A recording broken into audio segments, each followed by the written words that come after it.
மதீனாவில் ஒரு சிறிய கூடாரக்குழு. பைத்துக்கள் அனைத்தும் பறிக்கப்பட்டு, வீதிகளில் தேடப்பட்டு, மணல் வெயிலில் தலைமறைவாகி, இரவில் பாதுகாப்புக்காக கையில் வாள், மனதில் பயம், வயிற்றில் பசி. ஒருவேளை இதை ஒரு திரைப்படக் காட்சி எனப் பார்க்கிறீர்களா? இல்லை நண்பர்களே, இது வெறும் கற்பனை இல்லை. இதுதான் அன்றைய முஸ்லிம்களின் நிஜ வாழ்க்கை. ஒவ்வொரு நொடியும் உயிருக்காக போராடினார்கள். தங்கள் சொந்த மண்ணிலேயே அந்நியர்களாகத் துரத்தப்பட்டார்கள். அந்த நொடி வானத்தை உற்றுப் பார்த்தால் ஒரு அருள்மழை இறங்கியது. அதுதான் சூரத்து முஹம்மது. இது ஒரு போராட்ட சூத்திரம் மட்டுமல்ல, இது ஒரு வாழ்வியல் மாற்றச் சாவி. உங்கள் நம்பிக்கையை எப்போது டாப் கியருக்கு மாற்றுவது?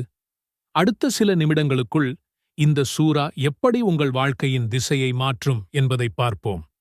இன்று நாம் பார்க்கப் போகும் அத்தியாயம் குரானில் 47வது அத்தியாயம். மதீனாவில் இறக்கப்பட்ட இதை அல் கிதால் என்றும் அழைப்பார்கள், அதாவது போர் சார்ந்தது என்று பொருள். பலர் இதை வாசிக்கவே தயங்குவார்கள். ஏன் தெரியுமா? அதன் தலைப்பே ஒரு விதமான அச்சத்தையும் தவறான புரிதலையும் ஏற்படுத்தக்கூடும். ஆனால் அதன் உள்ளே மறைந்திருக்கும் ஆழமான வழிகாட்டுதல்களையும் வாழ்வியல் தத்துவங்களையும் நாம் புரிந்து கொள்ள வேண்டும். இது வெறும் சண்டையைப் பற்றிய சூரா அல்ல.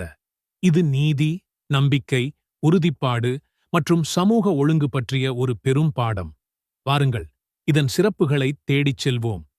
இந்த சூரா மதீனாவில் இறக்கப்பட்டது என்பது மிக முக்கியமான ஒரு தகவல். மக்காவில் முஸ்லிம்கள் சிறுபான்மையினராக அடக்குமுறைக்கு உள்ளானவர்களாக இருந்தார்கள். அங்கே அவர்களுக்கு போர் செய்ய அனுமதி இல்லை.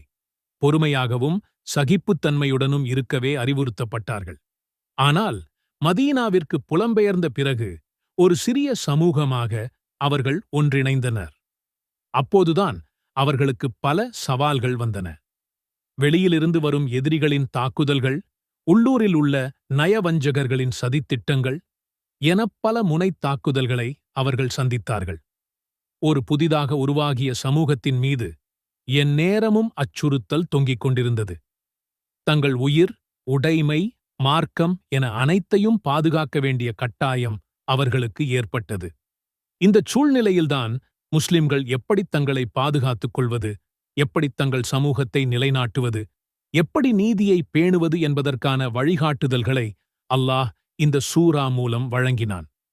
இது வெறும் தற்காப்புக்கான போர் பற்றியது மட்டுமல்ல, ஒரு சமூகத்தின் இருப்புக்கான, நீதிக்கான போராட்டம். இந்த சூரா அந்த காலகட்டத்தில முஸ்லிம்கள் எதிர்கொண்ட போராட்டங்கள் மற்றும் சமூக சிக்கல்களை எதிர்கொள்ளும் வழிகாட்டுதல்களை வழங்கியது. இது ஒரு தனிநபரின் பிரச்சினை அல்ல, ஒரு முழு சமூகத்தின் எதிர்காலத்தை வரையறுக்கும் வழிகாட்டுதல். பலவீனமான நிலையிலிருந்த ஒரு சமூகத்திற்கு எப்படி தங்களை பாதுகாத்துக் கொள்வது, எப்பொழுது உறுதியாக நிற்பது என்பதற்கான தெளிவான வழிகாட்டுதலை இந்த சூரா வழங்கியது. இது வெறும் ஒரு சட்டப் புத்தகம் அல்ல.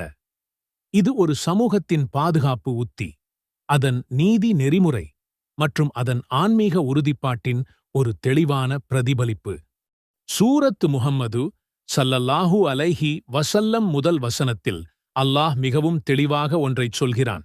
எவர்கள் நிராகரித்து அல்லாஹ்வின் பாதையை விட்டும் மக்களை தடுத்தார்களோ அவர்களுடைய செயல்கள் அனைத்தையும் அவன் பயனற்றதாக்கிவிட்டான். இது எவ்வளவு சக்தி வாய்ந்த ஒரு எச்சரிக்கை! நீங்கள் ஒரு நல்ல காரியத்தைச் செய்கிறீர்கள் என்று நினைத்துக் கொண்டிருக்கலாம். ஆனால் அது இறைவனின் பாதைக்கு முரணாக இருந்தால் அதன் பலன் என்ன? பூஜ்யம். எல்லாம் வீணாகிவிடும். ஒரு கட்டிடத்தை உறுதியான அஸ்திவாரம் இல்லாமல் கட்டினால் என்ன ஆகும்? அது இடிந்து விழும், இல்லையா? அதேபோல இறைவனின் வழிகாட்டுதல் இல்லாமல் செய்யப்படும் எந்தச் செயலும் எவ்வளவு பெரியதாகத் தோன்றினாலும், எவ்வளவு உழைப்பு கொட்டப்பட்டிருந்தாலும் இறுதியில் பயனற்றதாகவே முடியும். இது நம்பிக்கையற்றவர்களின் முயற்சிகள் இறுதியில் தோல்வியடையும் என்பதை உணர்த்துகிறது. ஒரு நிமிடம் யோசித்துப் பாருங்கள். உங்கள் வாழ்க்கையின் ஒவ்வொரு முயற்சியும், ஒவ்வொரு செயலும் இறுதியில் எந்தப் பலனும் இல்லாமல் போனால் எவ்வளவு பெரிய இழப்பு! இந்த வசனம் செயல்களின் பின்னாலுள்ள நிய்யத், நோக்கம் மற்றும் அவை இறைவனின் மார்க்கத்திற்கு இசைவானதா என்பதன் முக்கியத்துவத்தை அழுத்தமாக பதிவு செய்கிறது. தற்காலிக வெற்றிகள் இருக்கலாம், ஆனால் நிரந்தரமான, ஆசீர்வதிக்கப்பட்ட பலன்கள் இறைவனின் வழியில் மட்டுமே கிடைக்கும். ஆனால் அடுத்த 2வது வசனம் நமக்கு ஒரு பெரும் நம்பிக்கையை தருகிறது. மேலும் எவர்கள் நம்பிக்கை கொண்டு நல்லறங்களை செய்து முஹம்மது ஸல்லல்லாஹு அலைஹி வஸல்லம் மீது இறக்கப்பட்டதை, அதுவே அவர்களின் இறைவனிடமிருந்து வந்த உண்மையாகும், நம்பிக்கை கொண்டார்களோ அவர்களுடைய பாவங்களை அவன் அவர்களை விட்டும் நீக்கிவிட்டான். மேலும் அவர்களுடைய நிலையையும் சீராக்கிவிட்டான். என்ன ஒரு அழகான வாக்குறுதி! நீங்கள் உண்மையான நம்பிக்கை கொண்டு அந்த நம்பிக்கைக்கு ஏற்றவாறு நல்ல செயல்களைச் செய்தால் உங்கள் பாவங்கள் மன்னிக்கப்படும். இந்த சூரா முஹம்மது நபியின் ஸல்லல்லாஹு அலைஹி வஸல்லம் பேரில் இறைவனால் இறக்கப்பட்ட உண்மையான வேதம் என்று குறிப்பிடுகிறது. இது அவருடைய நபித்துவத்தின் உண்மைத்தன்மையை உறுதிப்படுத்துகிறது. அந்த காலகட்டத்தில் நபியின் நபித்துவத்தைப் பற்றி பலரும் சந்தேகித்துக் கொண்டிருந்தார்கள். அவரை ஒரு கவிஞர் என்றோ, ஒரு ஜோதிடர் என்றோ, அல்லது ஒரு சாதாரண மனிதர் என்றோ சித்தரிக்க முயன்றார்கள். ஆனால் இந்த சூரா அவர் கொண்டு வந்த வேதம் இறைவனிடமிருந்து வந்தது என்பதை தெளிவாக கூறுகிறது. இது முஸ்லிம்களுக்கு எவ்வளவு பெரிய மன உறுதியை கொடுத்திருக்கும் என்று கற்பனை செய்து பாருங்கள். தாங்கள் ஒரு சரியான பாதையில் சரியான தலைவரின் கீழ் பயணிக்கிறோம் என்ற தெளிவு அவர்களுக்கு மேலும் தைரியத்தையும் உறுதியையும் கொடுத்தது. இது வெறும் வரலாற்றுத் தகவல் மட்டுமல்ல, இன்றும் நபியின் வழிகாட்டுதல்களை பின்பற்றுபவர்களுக்கு இது ஒரு பெரும் தூண்டுதல். நபியின் போதனைகள், குர்ஆனின் வசனங்கள் அனைத்தும் இறைவனின் நேரடி வழிகாட்டுதல்கள் என்ற உறுதிப்பாடு நம்முடைய ஈமானுக்கு, நம்பிக்கைக்கு ஒரு வலுவான அஸ்திவாரத்தை இடுகிறது. இது ஒரு சவாலான காலகட்டத்தில் முஸ்லிம்களின் நம்பிக்கையை வலுப்படுத்தவும் அவர்களுக்கு தெளிவான திசையை காட்டவும் உதவியது. சூரா முஹம்மது ஸல்லல்லாஹு அலைஹி வஸல்லம் முஸ்லிம்கள் எதிர்கொள்ளும் போராட்டங்களை சமாளிக்கும் விதமாக சமூக ஒழுங்கு மற்றும் நீதியை வலியுறுத்துகிறது. போர் சார்ந்தது என்று அழைக்கப்பட்டாலும் இது ஒரு கண்மூடித்தனமான போர் அல்ல. இஸ்லாம் போரை ஒரு கடைசி வழியாகவே அனுமதிக்கிறது. அதுவும் தற்காப்புக்காகவும், அநீதியை எதிர்ப்பதற்காகவும், ஒடுக்கப்பட்டவர்களை விடுவிப்பதற்காகவும் மட்டுமே.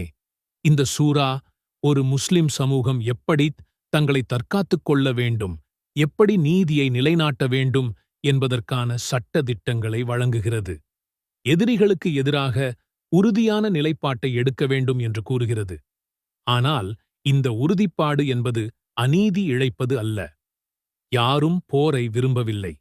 ஆனால் சில சமயங்களில் அது தவிர்க்க முடியாதது என்பதை இந்த சூரா உணர்த்துகிறது.